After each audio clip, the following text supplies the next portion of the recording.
안녕하세요. 여배우의 책방의 달세뇨입니다.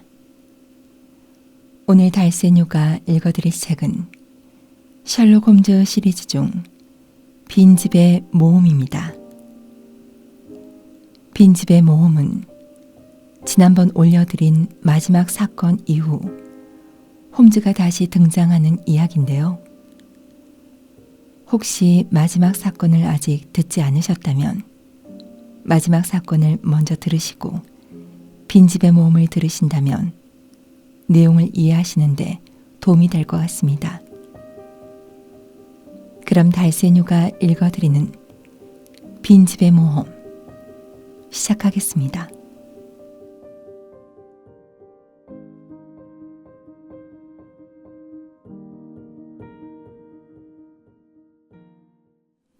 오너러블 로널드 아데어가 이해할 수 없는 방법으로 살해되어 런던 전체가 그 사건으로 떠들썩해지며 상류사회가 발칵 뒤집힌 것은 1894년 봄이었다.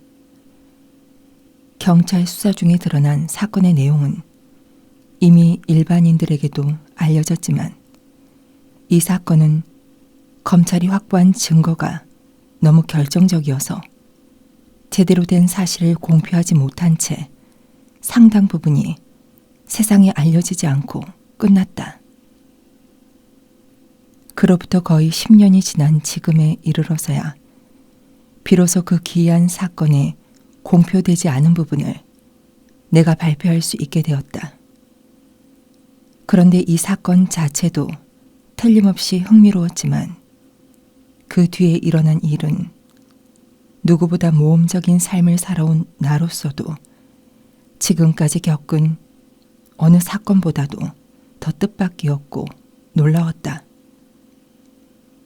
그로부터 오랜 세월이 흘렀지만 지금도 그때를 생각하면 온몸이 짜릿하고 당시 내 마음을 뒤덮었던 갑작스러운 환희와 놀라움과 꿈 같았던 감정들이 생생하게 떠오른다. 지금까지 내가 가끔 발표한 아주 색다른 인물의 생각과 행동에 얼마쯤 흥미를 가져준 독자들에게 말하고 싶은 것이 있다. 이 사건에 관해 내가 알고 있던 모든 것들을 지금까지 여러분께 알리지 않았던 점을 부디 책망하지 않게 바란다.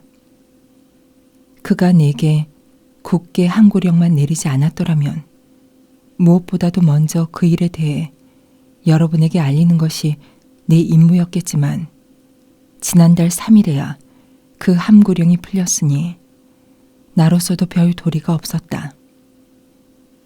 셜록 홈즈와 친구로 지내면서 나는 범죄에 깊은 관심을 가졌고 그가 행방불명이 되고 난 후에도 세상에 발표되는 여러 가지 사건들을 주의 깊게 읽었다.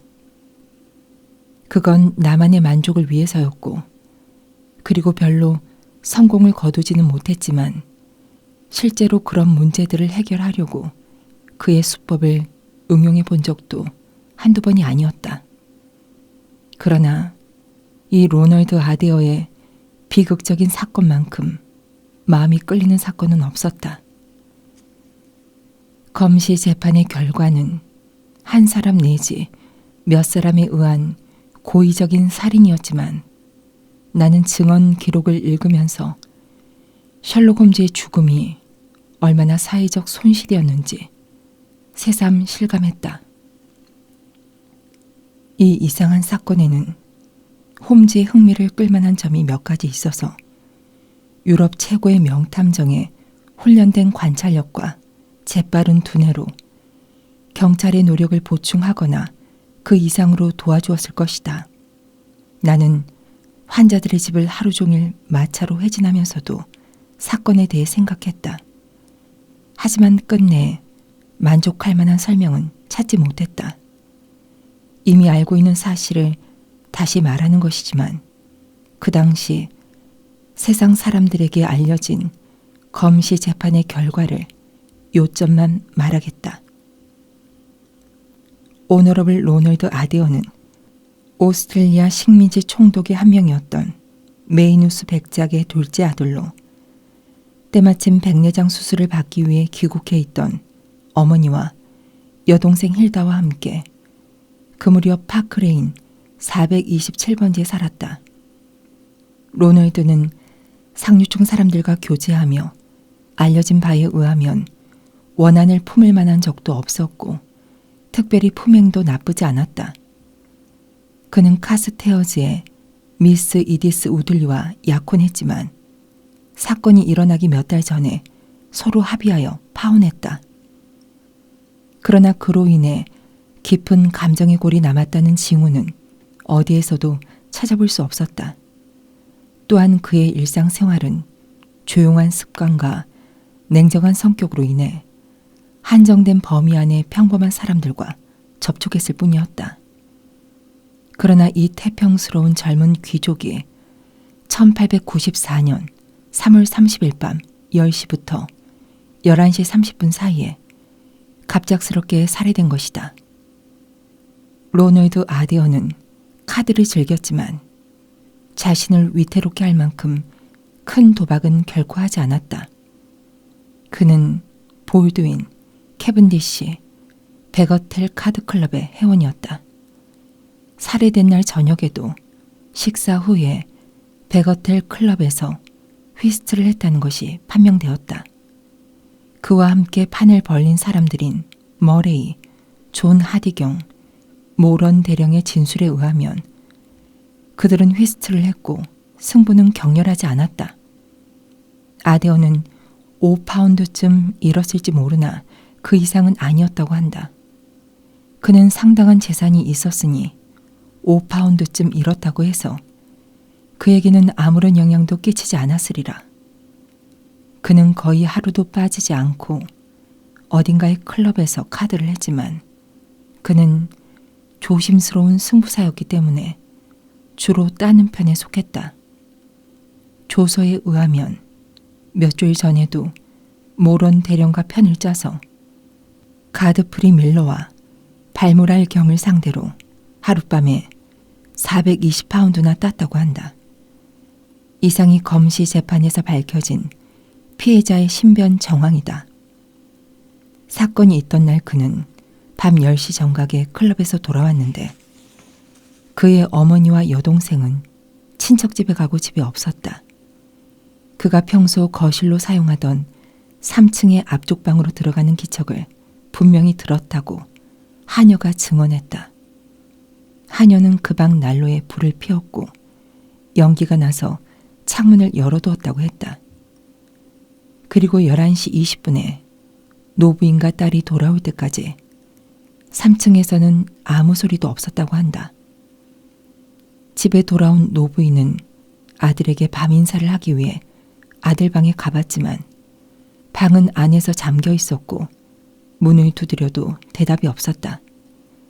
사람들을 불러 억지로 문을 부수고 방에 들어가 봤더니 불쌍한 젊은이는 테이블 옆에 쓰러져 있었다. 그의 머리는 탄두가 퍼지는 리볼버 탄환을 맞아 무참하게 박살나 있었지만 방 안에는 흉기라고 할 만한 것은 아무것도 없었다. 테이블 위에는 10파운드 지폐 2장과 금화와 은화를 합쳐 17파운드 10실링의 돈이 각각 액면이 다른 여러 개의 무더기로 쌓여 있었다. 그리고 종이가 한 장 있었는데 그 종이에는 몇몇 클럽 친구들의 이름이 적혀 있고 그 밑에는 숫자가 기록되어 있었다. 이것으로 보아 그는 죽기 직전까지 카드에서 따고 잃은 돈을 계산하고 있었던 것으로 추측된다. 그러나 세밀하게 조사할수록 사건은 점점 더 복잡해질 뿐이었다. 첫째로 그가 무엇 때문에 문을 안에서 잠갔는지 이유가 명백하지 않았다. 가해자가 자물쇠를 안으로 채우고 창문을 통해 달아났을 가능성도 있었다. 그러나 창문은 높이가 20피트는 되었고 창문 밑에는 활짝 핀 크로커스 꽃밭이 있었다. 꽃밭은 꽃도 흙도 전혀 어지러진 데가 없었고 집과 도로 사이에 있는 좁은 잔디밭에도 아무 이상이 없었다. 이런 점으로 볼 때 방문을 안에서 잠근 사람은 도널드 자신 같은데 그렇다면 그는 누구에게 살해되었단 말인가? 어떤 사람도 흔적을 남기지 않고 벽을 기어 올라가서 창문을 통해 방 안으로 들어갈 수는 없다. 그럼 창 너머로 총을 쏘았다고 한다면 리볼버로 그렇게 치명적인 상처를 입힐 수 있다면 상당한 솜씨다. 게다가 파크레이는 사람들의 왕래가 많은 거리이고 집에서부터 100야드도 떨어져 있지 않은 곳에 영업마차의 대기 장소가 있지만 누구 한 사람도 총소리를 듣지 못했다. 그러나 분명히 사람이 살해되고 그곳에는 권총 탄환도 있었다. 로널드는 분명 총을 맞자마자 즉사했을 것이다. 파크레인 사건의 상황은 대략 이러한데 내가 말했다시피 아데어에게는 적이 없으며 또 방 안의 현금 및 그 밖의 귀중품에도 손이 대지 않아 살해 동기가 없어서 사건은 더욱 복잡해졌다. 나는 이 같은 사실들을 생각하면서 모든 정황에 맞는 합리적인 설명을 발견하려고 하루 종일 노력했다. 또 모든 수사는 가장 허술한 부분부터 시작해야 한다고 언제나 홈즈가 말하던 것을 상기하고 그 허술한 부분이 어디일까 생각했지만 아무런 진전이 없었다. 저녁 때 집을 나와 공원을 가로질러 어슬렁거리며 걷다가 6시쯤에는 파크레인 끝에 있는 옥스퍼드가에 있었다. 길에는 한 무리의 한가로운 사람들이 모여 모두가 어떤 집의 창문을 올려다보고 있었기 때문에 내가 보러 온 집이 그 집이라는 것을 곧 알았다. 사복 형사가 틀림없다고 생각되는 색안경을 쓴 키가 멀쑥한 남자가 주위에 모인 사람들에게 사건에 대한 자기의 생각을 말하기에 되도록 가까이 가서 들어보기로 했다. 그런데 그의 사건에 대한 관찰이 너무나 엉터리라 난 정나미가 떨어져서 뒤로 물러나고 말았다. 그 순간 뒤에 서 있던 늙은 장애인 노인에게 부딪혔고 노인은 들고 있던 책을 몇 권 떨어뜨렸다. 나는 그 책들을 황급히 집어주었는데 책들 중에는 나무 숭배의 기원이라는 책이 흘금 눈에 띄었다. 노인은 가난한 애서가로서 장사 속인지 취미인지는 모르나 세상에 파묻힌 이름도 없는 서적을 수집하는 것이 틀림없다고 나는 생각했다.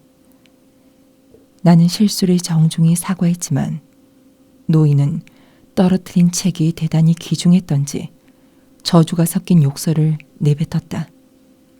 그러더니 획 몸을 돌려 그 자리를 떠나 굽은 허리와 흰 구렛나룻이 사람들 사이로 사라졌다. 파크레인 427번째 집을 관찰해봐도 사건 해명의 단서는 아무것도 없었다.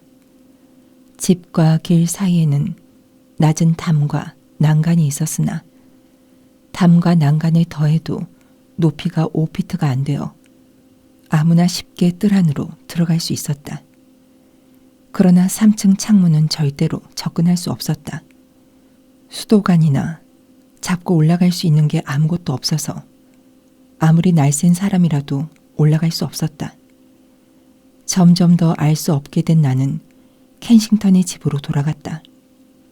서재에 들어간 지 5분도 지나지 않아 하녀가 와서 나를 찾아온 사람이 있다고 알렸다. 놀랍게도 손님은 아까 만난 서적을 수집하는 노인이었다. 흰 수염의 노인은 날카로운 눈빛으로 적어도 10권은 됨직한 그의 소중한 책들을 오른쪽 옆구리에 끼고 서 있었다. 깜짝 놀랐지요. 노인은 이상하게 들리는 목신 소리로 말했다. 나는 고개를 끄덕였다. 마음이 꺼림칙해서 왔지요. 선생을 따라 길을 절름거리며 걷다가 선생이 이 집으로 들어가는 걸 봤지요. 그래서 친절하신 분을 찾아뵙고 책을 주워주셔서 감사했다는 말을 해야겠다고 마음먹고 찾아왔습니다. 아까는 너무 퉁명스러웠지만 나쁜 감정이 있어서 그랬던 것은 아닙니다. 별것도 아닌 일에 너무 신경을 쓰십니다. 그런데 어떻게 저를 알죠? 전 이웃에 살고 있습니다. 처치가 모퉁이에 있는 작은 책 가게가 제 것인데 만나 뵙게 되어 반갑습니다. 선생도 책을 모으는 모양이지요. 저기 꼽혀져 있는 영국의 조류, 캐툴러스 시집, 성전 등은 모두 희귀한 책들이죠. 저 책꽂이의 두 번째 빈칸은 5곳만 더 있으면 채워지겠군요. 저 상태로는 좀 보기 흉하지 않습니까? 나는 고개를 돌려 뒤에 있는 책꽂이를 봤다. 그리고 다시 고개를 돌리자 셜록 홈즈가 테이블을 사이에 두고 미소를 머금으며 서 있었다. 나는 깜짝 놀라 자리에서 벌떡 일어나 그를 잠깐 동안 멍하니 보다가 생전 처음이자 마지막으로 기절했다. 정신이 들었을 때는 옷깃이 열려져 있고 입술에는 브랜디에 찌르는 것 같은 뒷맛이 남아 있었다. 홈즈가 술병을 들고 의자 위로 몸을 굽혀 나를 내려다보고 있었다. 왓슨? 귀 익은 홈즈의 목소리였다. 정말 미안하네. 자네가 그렇게까지 충격을 받으리라고는 생각하지 못했어. 나는 그의 팔을 잡고 소리쳤다. 홈즈! 정말 홈즈인가? 자네가 정말 살아있었어? 어떻게 그 무서운 심연에서 기어 올라올 수 있었지? 잠깐 기다려. 이야기를 해도 괜찮겠나? 내가 극적으로 모습을 나타내는 쓸데없는 짓을 해서 자네를 정말 놀라게 했군. 난 괜찮지만 내 눈을 믿을 수 없어, 홈즈. 세상에 다른 사람도 아닌 자네가 내 서재에 나타나다니. 나는 다시 한번 그의 팔을 잡았다. 가늘지만 힘이 센 그의 팔이 옷 밑에 느껴졌다. 역시 유령은 아니군. 자네를 다시 보니 미칠 듯이 기쁘네. 어쨌든 앉아서 그 무서운 절벽에서 어떻게 살아나왔는지 얘기해 주게나. 홈즈는 나를 마주보고 앉아 대범한 태도로 담배에 불을 붙였다. 입고 있는 옷은 서적상의 초라한 프로코트였고 아까 변장했던 흰 가발과 변장용 수염과 책들은 테이블 위에 쌓여 있었다. 전보다 더 여유인 듯한 홈즈는 그래서인지 더 날카롭게 보였다. 독수리 같은 얼굴에 깃든 창백한 빛이 요즘 생활이 힘든 건 아닌가 짐작하게 했다. 팔다리를 마음대로 뻗을 수 있어 아주 좋군, 왓슨. 키가 큰 내가 계속 1피트나 몸을 오그리고 있으니 얼마나 힘들었겠나. 왜 이런 짓을 하냐면 오늘 밤에는 어렵고 위험이 따르는 일이 있는데 자네의 협조가 필요해서 그래. 모든 설명은 그 일이 끝나고 하는 게 좋겠어. 나는 호기심으로 가득 차 있네. 지금 당장 설명을 해주게. 그럼 오늘 밤 같이 가겠나? 때와 장소를 막론하고 자네 말대로 하겠네. 전에 우리가 같이 일하던 때와 똑같군. 출발하기 전까지 식사할 시간은 있으니 설명을 하지. 절벽을 기어 올라오는 일은 조금도 어렵지 않았네. 애당초 나는 절벽에서 떨어지지 않았으니까. 떨어지지 않았다고?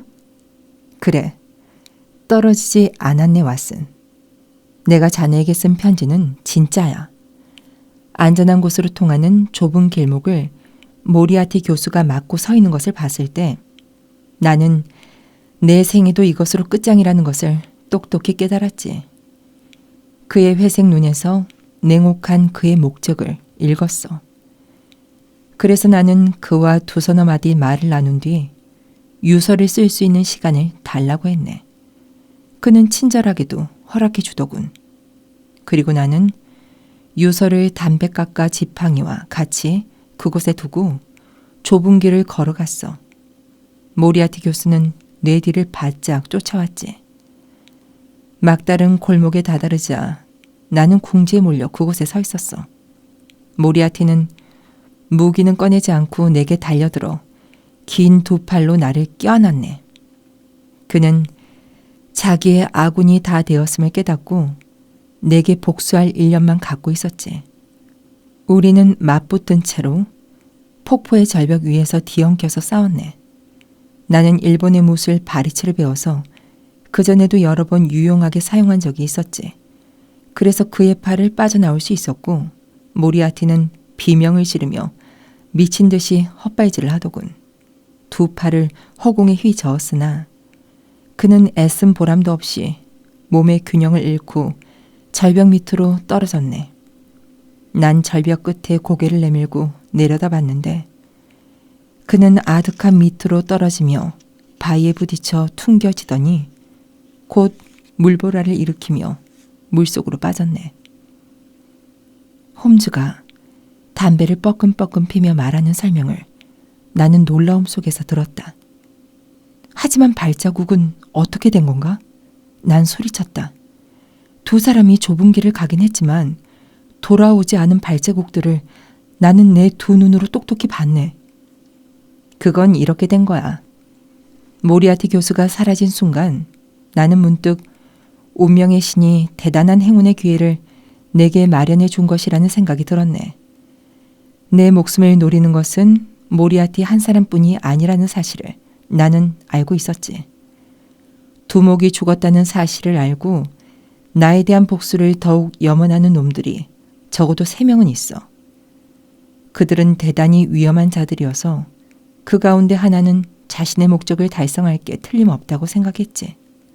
반면에 여기서 내가 죽은 것으로 세상 사람들이 믿도록 해두면 그들은 해방된 줄로 알고 못된 짓을 시작할 게 뻔했어. 그러면 언젠가 놈들은 약점을 보일 것이고 그러면 그들을 파멸의 구덩이로 몰 수 있지. 그런 다음이야 내가 살아있다고 모습을 나타내기로 마음먹은 거네.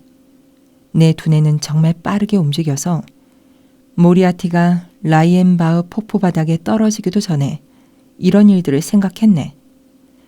난 일어서서 뒤쪽의 암벽을 조사했지. 그때 일을 쓴 자네의 생생한 기록은 몇 달이 지난 다음에야 흥미롭게 읽었는데 자네는 그 암벽이 깎아지른 것 같다고 썼더군. 하지만 그건 사실이 아니야. 거기에는 발을 디딜 만한 곳도 있었고 돌이 약간 튀어나온 곳들도 있었네. 그러나 암벽은 대단히 높아서 기어 올라가는 것은 불가능해 보였고 눅눅한 좁은 길에 발자국을 남기지 않고 돌아가기도 불가능했지.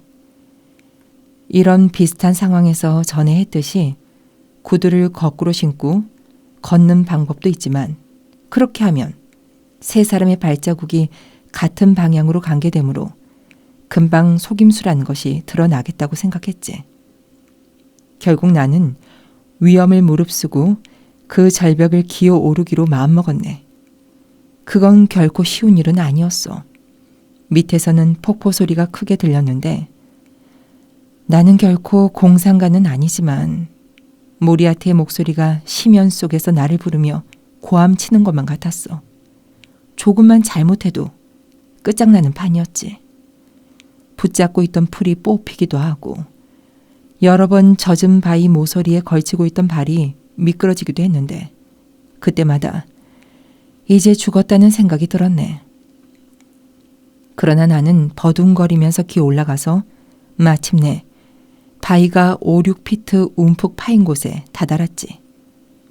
그곳은 부드러운 녹색 이끼가 깔려 있었고 남의 눈에 띄지 않고 편안하게 누워있을 수 있는 곳이었네.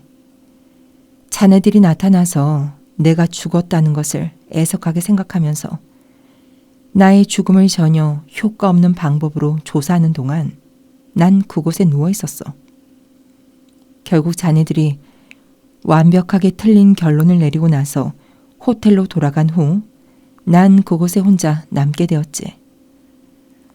자네들은 그럴 수밖에 없었을 거네. 그래서 나는 이것으로 모든 게 잘 됐다 싶었는데 전혀 뜻하지 않은 일이 생겼네.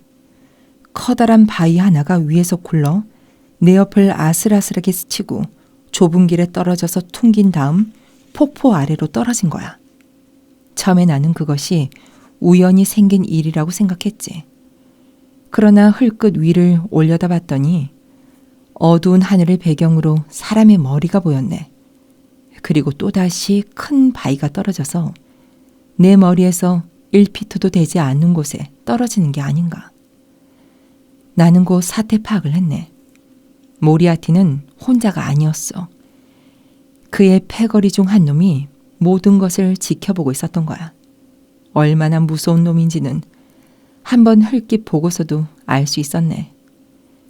그는 내게 들키지 않도록 멀리 숨어서 모리아티가 죽고 내가 살아남는 것을 목격했던 거야. 그래서 놈은 기회가 오기를 기다리다가 우회하여 절벽 끝으로 와서 모리아티가 실패한 일을 성공시키려 했던 거야. 그렇게 됐다는 것을 생각하는 데는 그리 시간이 걸리지 않았네, 왓슨. 난 절벽 위에 있는 무서운 얼굴을 다시 보고 바위가 또 떨어질 것이란 것을 알아차린 후 밑에 있는 좁은 길로 급히 기어 내려갔네. 내가 좀 더 냉정하게 생각했더라면 그 일은 할 수 없었을 거야. 내려가는 일은 올라가는 것보다 100배는 더 힘들었으니까. 그러나 내가 움푹 파인 곳 끝에 매달려 있을 때 다른 바위가 소리를 내며 내 옆을 지나가는 바람에 나는 위험에 대해서는 생각할 겨를이 없었어. 도중에 손발이 미끄러졌지만 운이 좋아서 살갗이 여기저기 벗겨지고 피가 나는 것으로 끝났지. 그렇게 나는 좁은 길에 내려선 뒤 캄캄한 산속을 10마일이나 도망쳐서 일주일 후에는 세상 누구도 모르게 이탈리아의 피렌체에 도착했네. 난 단 한 사람에게만 사정을 털어놨어. 마이크로프트 형이야. 자네에겐 정말 미안하지만 세상 사람들이 내가 죽었다고 믿는 것이 내겐 대단히 중요했네. 만일 자네가 나의 불행한 최후를 정말 믿지 않았다면 내가 조난당한 이야기를 그토록 설득력 있게 쓸 수는 없다고 생각하고 난 자네에게 알리지 않았네. 지난 3년 동안 나는 자네에게 편지를 쓰려고 몇 번이나 펜을 잡았는지 몰라. 하지만 나에 대한 자네의 애정 때문에 자네가 이 비밀을 폭로하는 경솔한 짓을 하지 않을까 염려하여 그때마다 편지 쓰는 일을 그만두었지. 같은 이유로 자네가 오늘 내가 책을 떨어뜨리도록 했을 때도 나는 자네로부터 급히 떨어졌는데 그때 나는 위험한 처지에 있었기 때문에 자네가 나를 알아보고 놀라서 비명이라도 질렀다면 금세 나라는 게 발각될 터였고 그러면 돌이킬 수 없는 대단히 비참한 일이 일어났을 거네. 마이크로프트 형에게는 돈이 필요해서 부득이 털어놓을 수밖에 없었어. 런던에서의 사건 결과는 내가 희망했던 것처럼 되지 않았네. 모리아티 일행의 재판 결과 놈들 일당 중에서 가장 위험하고 나에 대한 복수심이 가장 강한 두 놈이 석방됐네. 그래서 나는 2년 동안 티베트를 여행하며 라사도 방문하고 라마교의 성자도 만나면서 재미있게 세월을 보냈지. 시거슨이라는 노르웨이 사람의 훌륭한 탐험 기사를 자네도 읽었겠지만 그 사람이 나였다는 사실은 자네 역시도 짐작하지 못했을걸? 그런 다음 나는 페르시아를 지나 메카를 방문하고 하루툼에서 회교 교주를 잠시 접견했지. 이런 일들의 결과는 외교부에 보고했네. 프랑스에 돌아와서는 남프랑스의 몽펠리에 있는 연구소에서 콜타르 유도체에 대한 연구를 몇 달 동안 했네. 그에 대한 만족할 만한 결과를 얻은 다음 런던에는 적이 한 사람밖에 없다는 걸 알고 런던으로 돌아오려고 하던 참에 파크레인 사건이 일어나서 급히 돌아왔지. 이 사건 자체에 마음이 끌린 것도 사실이지만 이 사건은 나에게 어떤 개인적인 기회를 제공했네. 런던으로 즉시 돌아온 나는 베이커가를 찾아가서 허드슨 부인을 까무러칠 만큼 놀라게 했지. 옛 보금자리는 마이크로프트 형의 배려로 서류들을 포함해서 옛날과 같이 보존되어 있었어. 오늘 오후 2시에는 그 방에 있는 늘 앉았던 안락의자에 앉고 또 친구 왓슨도 옛날처럼 낯익은 의자에 앉아 있었으면 하고 생각했지. 이상이 4월 어느 저녁에 홈즈가 나에게 한 놀랄만한 이야기다. 얘기하는 사람이 2번 다시 만날이라고는 생각하지 못했던 키가 크고 여인 몸에 날카롭고 진지한 얼굴을 가진 그라는 걸 내 눈으로 똑똑히 확인하지 않았다면 도저히 믿을 수 없는 일이었다. 홈즈를 잃고 내가 슬퍼했다는 사실을 느꼈는지 그의 동정심은 말보다는 태도에 더 잘 나타나 있었다. 왓슨, 슬픔에는 일이 가장 좋은 약이야. 오늘 밤엔 둘이서 할 일이 있어. 그 일을 성공시킬 수만 있다면 우리가 지구상에 존재하고 있다는 걸 정당화할 수 있네. 나는 조금 더 자세한 이야기를 들려달라고 부탁했지만 홈즈는 응하지 않았다. 아침까지는 모든 것을 보고 듣게 될 거야. 우리에게는 지난 3년 동안 쌓인 못다한 이야기가 있네. 9시 30분에는 우리가 빈집으로 모험을 떠나야 하니까 그때까지는 쌓였던 이야기를 하세. 이윽고 9시 30분이 되었다. 나는 주머니에 권총을 넣고 모험에 대한 두근거리는 기대를 가슴에 품고서 옛날처럼 홈즈와 나란히 이륜마차에 앉았다. 홈즈는 냉랭한 표정으로 말없이 있었다. 가로등 불빛으로 본 그는 엄한 표정으로 눈썹을 모으고 입술은 굳게 담은 채 생각에 잠겨 있었다. 범죄 도시 런던의 검은 정글에서 어떤 맹수를 사냥하려는지 모르지만 뛰어난 사냥꾼의 태도로 보아 오늘 밤의 모험이 대단히 중요한 것이라는 건 짐작할 수 있었다. 그러나 고행자 같은 그의 얼굴에 때때로 떠오르는 씁쓸한 미소는 오늘 밤의 추적에 좋은 징조라고는 생각되지 않았다.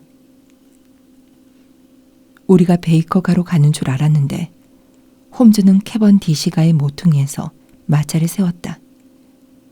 그는 마차를 내릴 때 주위에 세심한 주의를 기울였고 걷기 시작한 후 모퉁이를 돌 때마다 미행자가 있는지 주위를 살폈다. 걷는 일도 쉽지 않았다. 홈즈는 런던 시내의 골목길을 놀라울 정도로 환히 알고 있었다. 이날 밤도 그는 아무 망설임 없이 나는 그런 골목이 있는지조차 몰랐던 마구간 사이의 골목을 빠져서 재빨리 걸어갔다.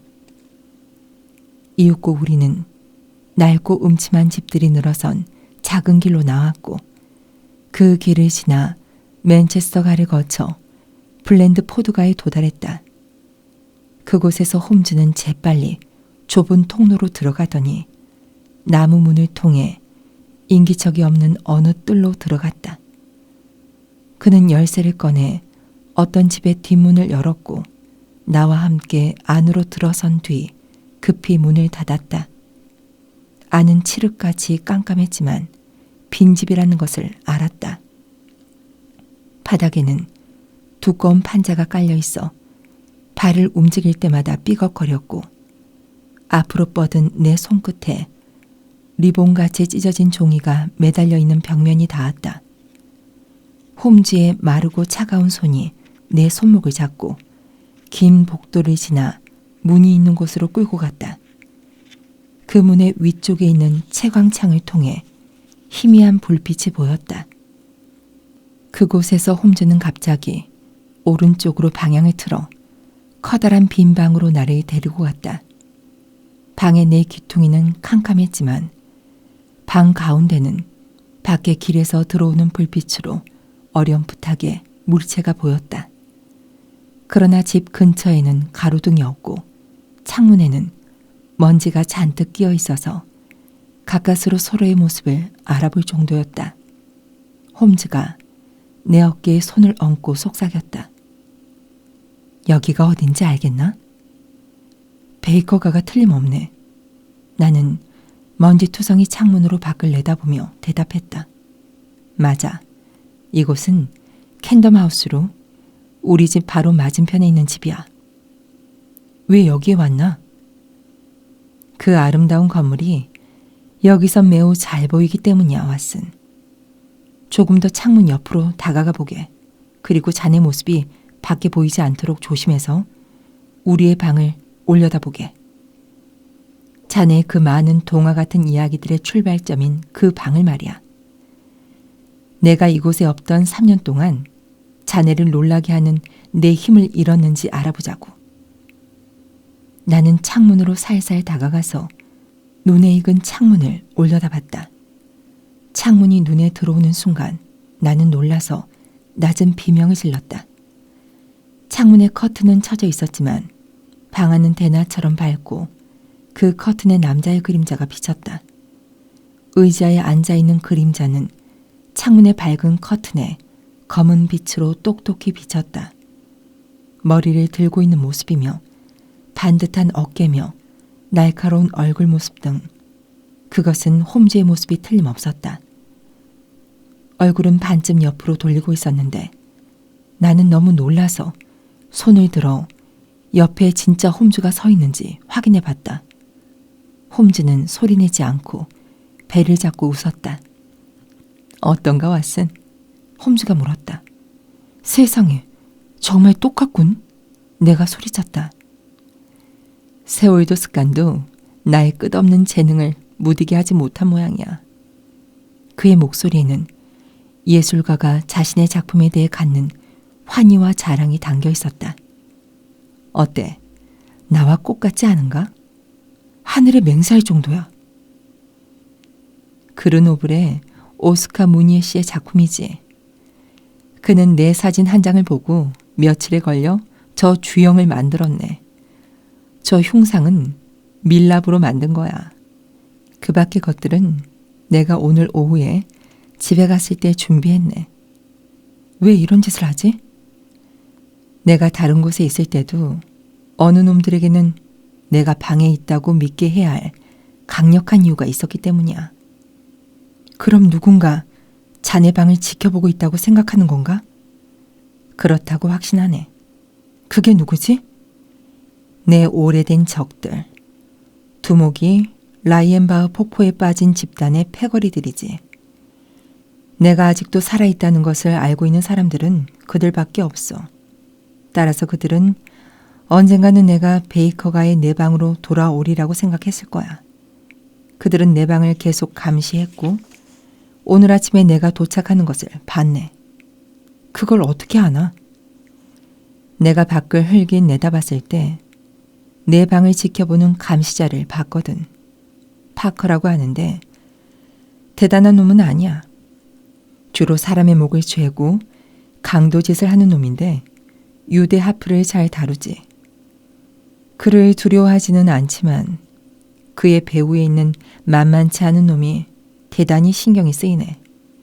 모리아티의 어릴 적부터 친구로 라이엔바흐 절벽 위에서 나에게 바위를 떨어뜨린 런던에서 가장 교활하고 위험한 놈이야.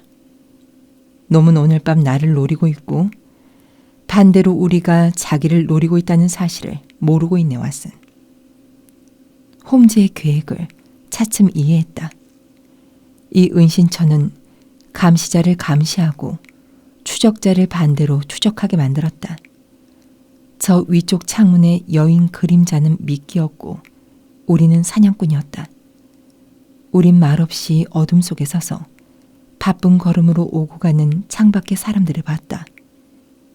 홈즈는 꼼짝도 않고 서 있었으나 잔뜩 긴장하고 있었다. 차가운 바람이 강하게 부는 밤이었고 바람은 소리를 내며 거리를 휩쓸었다. 많은 사람들이 거리를 오가고 대부분 외투와 머플러로 몸을 감싸고 있었다. 나는 그들 중에 같은 사람이 몇 번이나 왔다 갔다 하는 것을 봤다.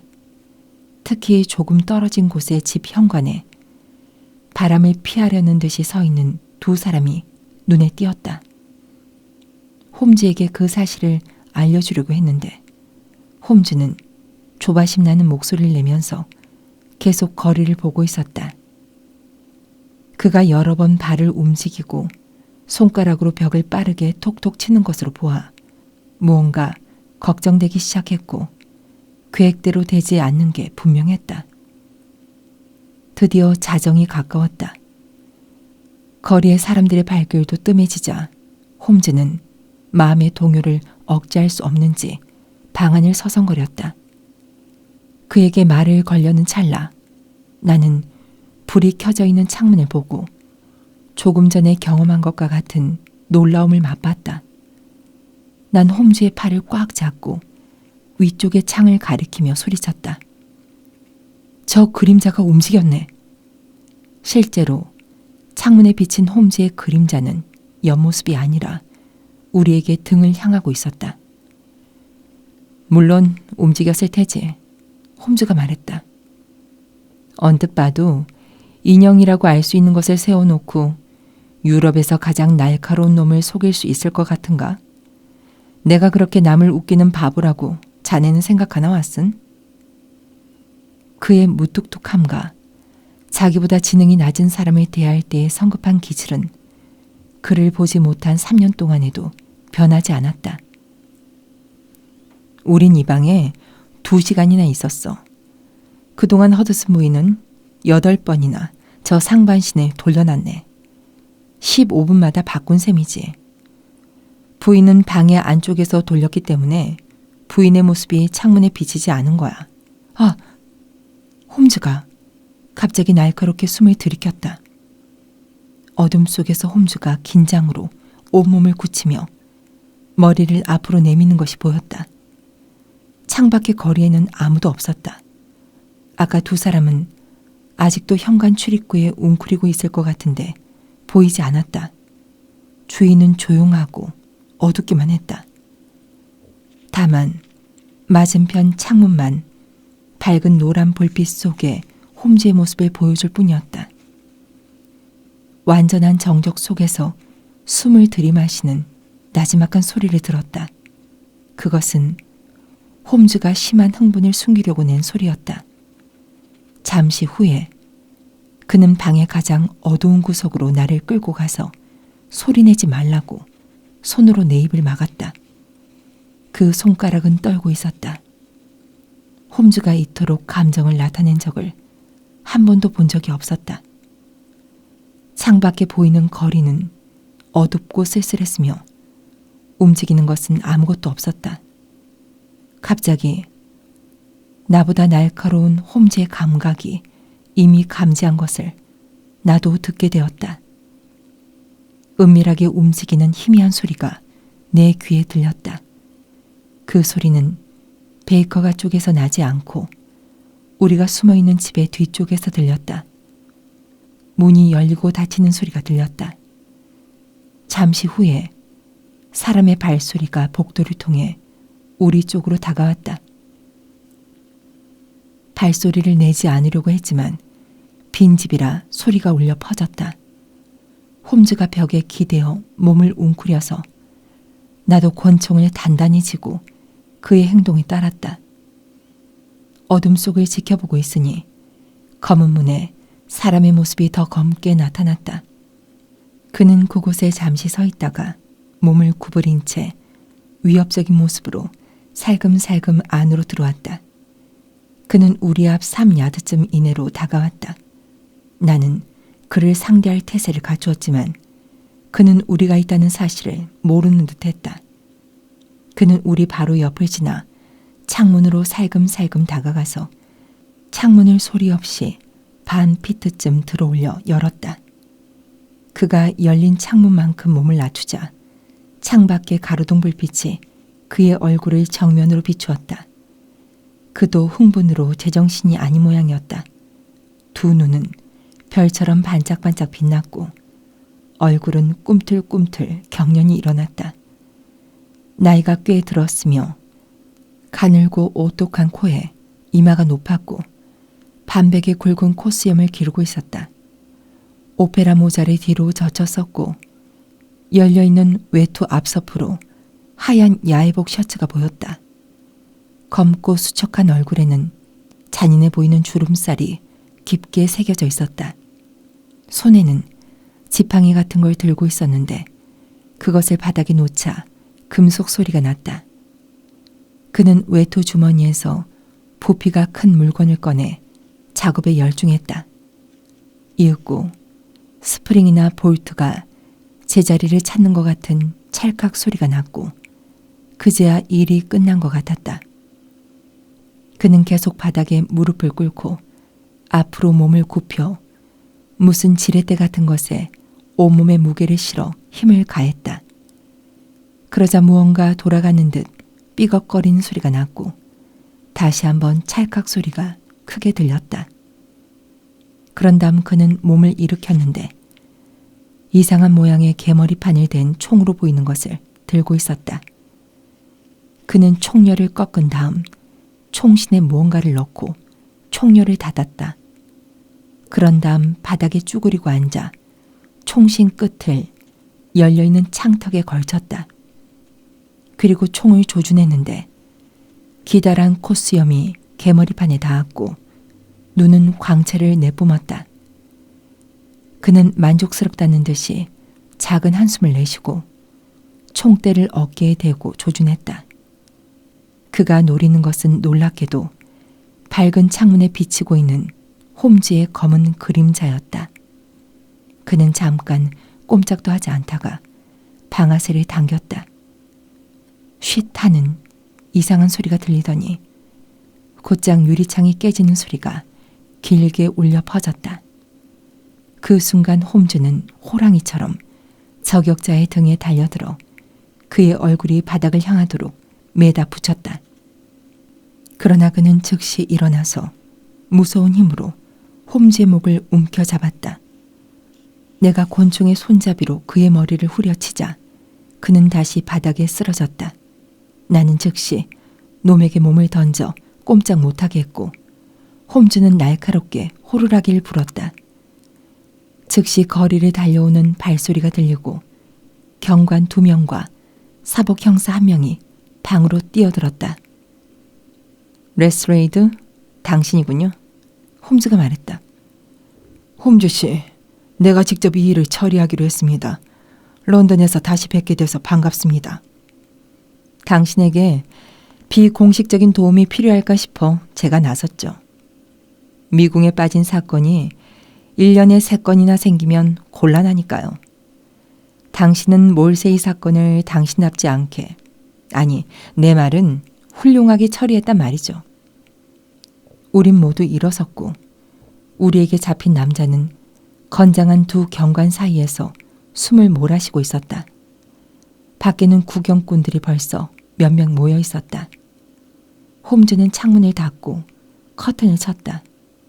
레스트레이드가 초 2자루를 켜고 경관들이 갖고 있던 랜턴의 덮개를 벗기자 내 눈에 붙잡힌 남자의 얼굴이 보였다. 그의 얼굴은 놀랄 만큼 남성적이었고 사악했다. 철학자 같은 이마와 호색한의 턱을 갖고 있는 대단한 악인 아니면 선인으로 보였다. 그러나 냉소적으로 보이는 잔인한 푸른 눈, 무섭게 공격적인 코, 깊은 주름이 새겨진 위협적인 이마를 보고 있으면 두려움을 느끼지 않을 수 없었다. 그는 우리를 거들떠보지도 않고 증오와 경탄이 섞인 눈으로 홈즈를 쏘아보았다. 넌 악마야. 그는 계속 중얼거렸다. 이 간사하고 교활한 악마 같은 놈. 홈즈는 흐트러진 남자의 칼날을 고쳐주면서 말했다. 대령, 옛날 연극 대사에서 나그네의 길의 끝은 애인과의 만남이다 라고 했던가? 내가 라이엔바흐 폭포 중간에 있을 때 나를 공격한 이후로 처음 만났군요. 대령이라 불린 남자는 얼이 빠진 사람처럼 홈즈를 멍하니 보면서 너는 간사한 악마야, 악마야. 하고 겨우 중얼거릴 뿐이었다.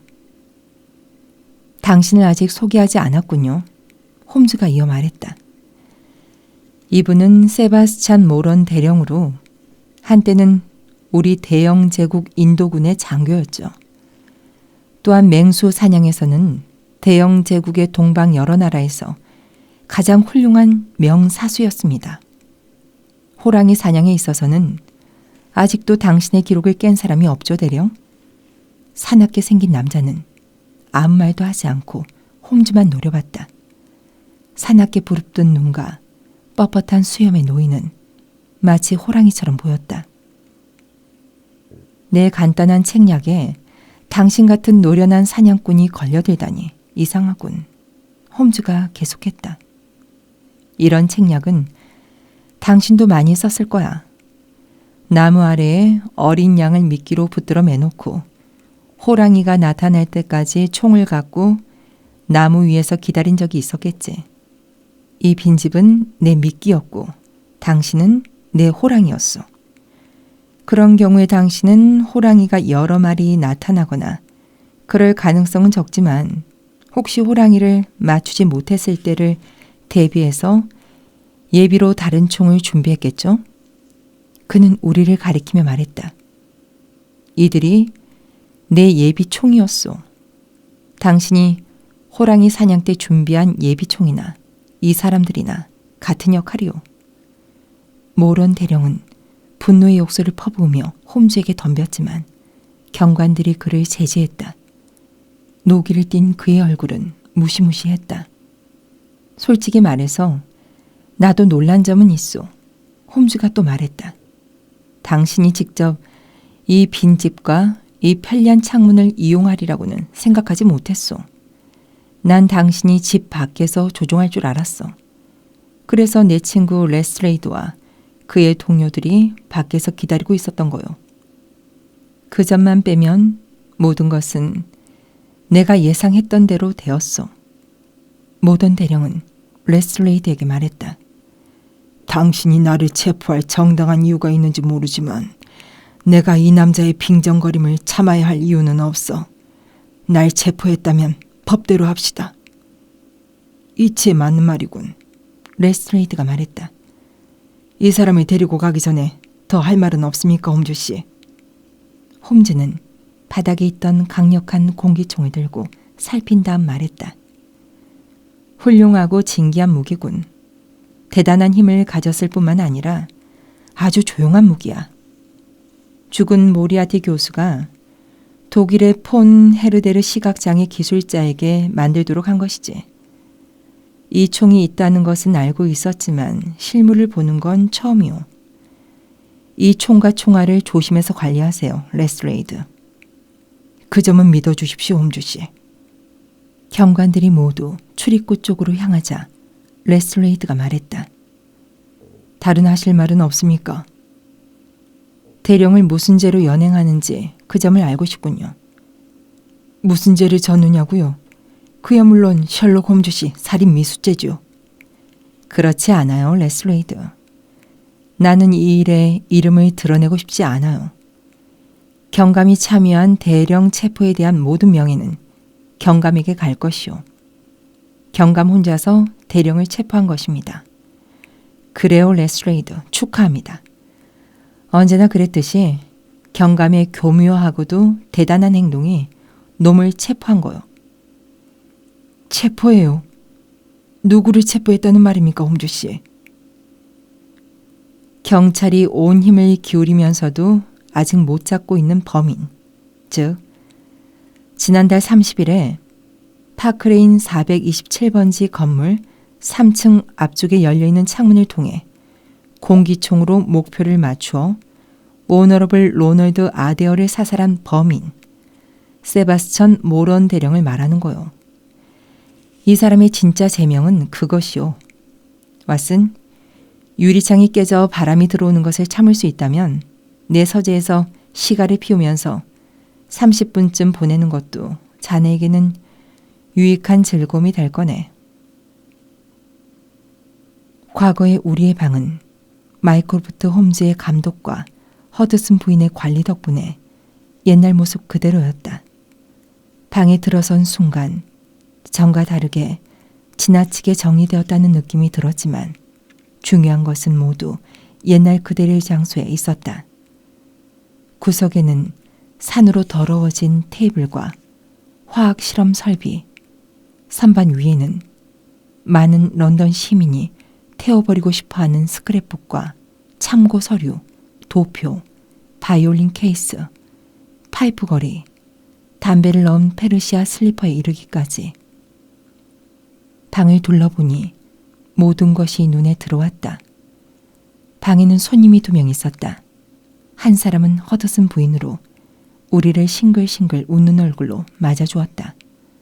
또 한 사람은 오늘 밤 모험에서 아주 중요한 역할을 한 홈즈와 똑같이 만든 밀랍 인형이다. 인형은 홈즈의 옛날 가운을 입고 작은 받침대 위에 놓여 있었다. 길에서 보면 틀림없이 진짜 홈즈처럼 보일 것이다. 지시대로 잘했어요, 허드슨 부인. 홈즈가 말했다. 말한 대로 무릎으로 걸었죠. 좋아요. 정말 잘했어요. 총알이 어디에 맞았는지 보았나요? 보았죠. 이런 훌륭한 인형을 망가뜨리다니. 어쨌든 머리를 뚫고 벽에 맞았어요. 카펫에 떨어진 것을 주워두었습니다. 봐요. 이것이에요. 홈즈는 손에 들고 나에게 보여주었다. 왓슨, 역시 리볼버 탄이야. 정말 천재적이군. 공기총에서 이런 탄환이 날아간다고는 아무도 생각하지 않을 거야. 허드슨 부인, 정말 수고했어요. 왓슨, 옛날처럼 그 의자에 앉겠나? 몇 가지 얘기할 게 있네. 그는 초라한 프로코트를 벗더니 인형에게 입혔던 지색 가운을 입고 옛날 홈즈로 돌아왔다. 노련한 사냥꾼은 배짱도 날카로운 눈도 옛날 그대로군. 홈즈는 밀랍 인형의 부서진 이마를 보고 웃으면서 말했다. 후두부 정중앙의 명중에서 내를 날려보냈군. 인도 최고의 사격이 명수였는데 런던에서도 그와 겨룰 사람은 없을 거야. 그의 이름을 들은 적이 있나? 아니. 그래. 명성이란 그런 거야. 자넨 금세기 최고의 두뇌를 가진 사람 중 하나인 제임스 모리아티 교수의 이름도 몰랐어. 그 선반에서 내가 만든 임명록을 꺼내주게. 그는 의자에 깊이 파묻혀 담배 연기를 내뿜으며 페이지를 넘겼다. M 항목은 정말 장관이야. 모리아티만으로도 화려한데 그 위엔 또 어떤가. 독살마 목원이 있고 생각하기만 해도 가슴이 나빠지는 메리도도 있어. 그리고 체링 크로스역 대합실에서 내 왼쪽 송곳니를 부러뜨린 매튜스. 그리고 마지막으로 오늘 밤 모런. 정말 대단한 얼굴들이군. 홈즈가 임명록을 넘겨주어서 난 그것을 읽어봤다. 모런 세바스찬 대령, 무직, 벵갈군 제1공병대 소속, 1840년 런던 출생. 아버지는 페르시아 공사로 베스 훈작사 오구스터스 모런경, 이튼 교와 옥스퍼드 대학에서 공부, 조아키, 아프가니스탄 전투에 참가, 차라시압, 셔플, 카불의 전전, 저서 서부 히말라야의 맹수 사냥, 정글의 3개월, 주소 콘듀이가, 소속 클럽, 앵글로 인디언 클럽, 탱커빌 클럽, 바가텔 카드 클럽. 여백에 홈즈의 글씨로 런던에서 2번째 위험 인물이라고 쓰여 있었다. 놀랐군. 내가 임명록을 홈즈에게 돌려주며 말했다. 군인으로서 훌륭한 경력을 갖고 있어. 그대로야. 어느 시기까지는 잘하고 있었지. 원래 강철 같은 신경을 가진 사람으로 식인 호랑이를 쫓아 배수구를 기어간 이야기 등은 지금도 인도에서 화제가 되고 있네. 왓슨, 어느 높이까지는 곧바로 뻗다가 갑자기 추하게 구부러진 나무를 본 적 있나? 인간도 때때로 그런 경우가 있지.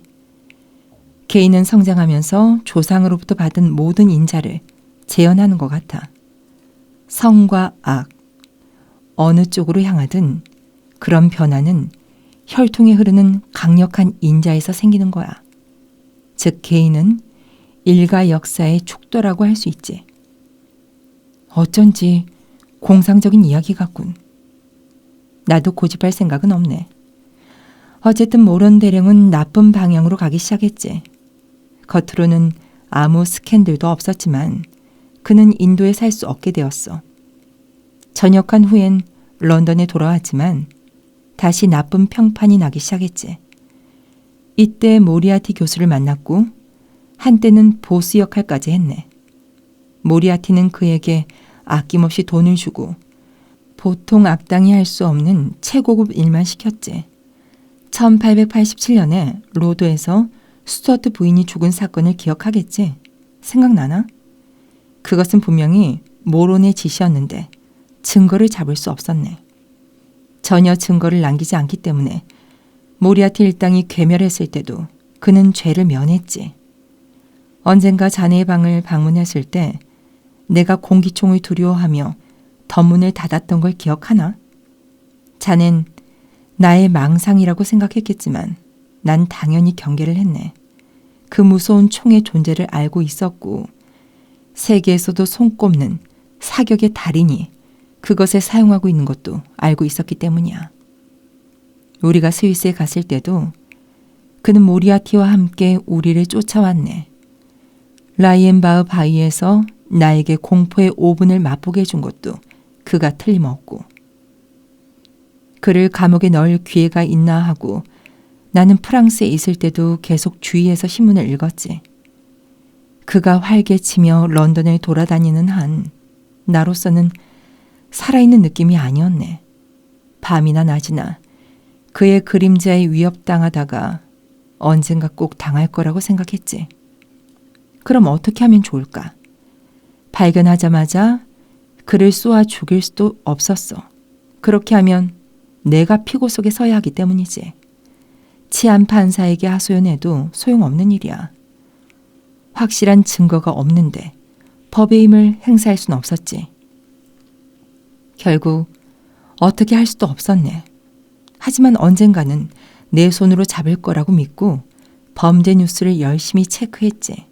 그런데 로널드 아데어 살인 사건이 일어났네. 드디어 기회가 온 거지. 모든 정보로 판단해보면 모던 대령의 짓이 틀림없었어. 그는 아데오와 카드를 하고 클럽에서 집까지 뒤를 쫓아와 열린 창으로 쏜 거야. 의심의 여지가 없네. 증거품인 탄압만으로도 그를 충분히 교수대로 보낼 수 있었어. 난 런던으로 돌아왔지만 감시자에게 발견되었네. 대령은 내가 돌아온 걸 곧 알았을 거야.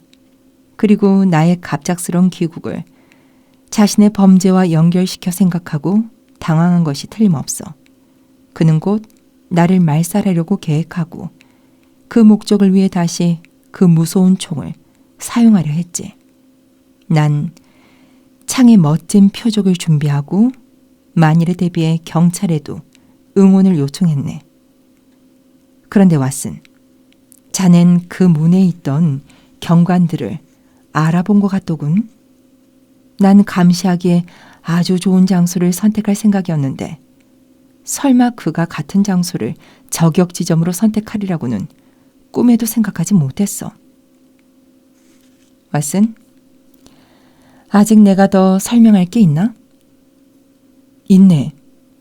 모런 대령이 오너러블 로널드 아데어를 살해한 동기에 대해 아직 아무 설명도 하지 않았어. 그건 아직 추측할 수밖에 없네. 지금 단계에서는 아무리 논리적인 두뇌를 가진 사람이라도 정확히 알 수 없지.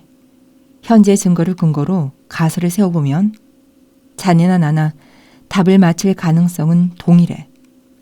자넨 벌써 생각했나? 사실의 설명은 그렇게 어렵지 않네. 모런 대령이 아데와 같이 많은 돈을 딴 것은 증언으로 알 수 있어. 모론이 속임수를 쓴 것도 틀림없어.